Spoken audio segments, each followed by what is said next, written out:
Il l'a annoncé à l'issue d'un déplacement à Strasbourg.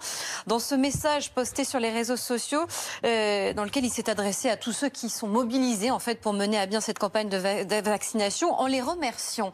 Jean-Christophe Gallien vient de nous rejoindre. Bonsoir, vous êtes politologue et communicant. Du coup, je vais commencer avec vous. Un commentaire peut-être tout d'abord sur la forme et la manière choisie par le Premier ministre pour annoncer que ce cap tant attendu a été franchi. Cette lettre adressée à ceux qui mènent cette campagne de vaccination, ça rappelle un peu d'une certaine manière ces Français qui applaudissaient les soignants au plus fort de la crise. Et ce merci adressé pour dire « nous avons franchi les 1 million ».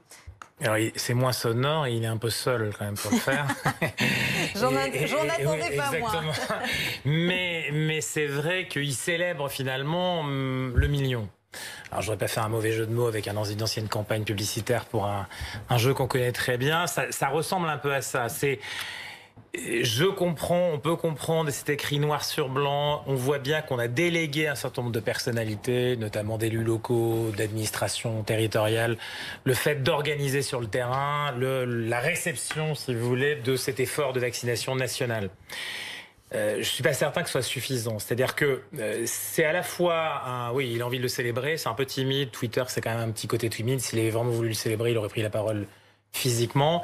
Je crois que ça ne... Alors c'est bien. Alors c'est une bonne nouvelle.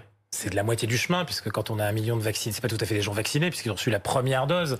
Donc ils sont pas complètement vaccinés. On pourrait même lui reprocher finalement de jouer un peu avec le réel. La réalité, c'est que ça ne dit pas, effectivement, et ça n'éclaircit pas les zones d'ombre sur lesquelles il y a attente d'une communication publique sanitaire et pas politique. Ça, c'est un peu de la communication politique, plus précise, plus, encore une fois, extrêmement précise sur les enjeux, sur les attentes, sur le calendrier, sur ce qu'il en est. Et ça ne peut pas être remplacé par un tweet, fût-il manuscrit. Alors justement, les enjeux de cette campagne, on va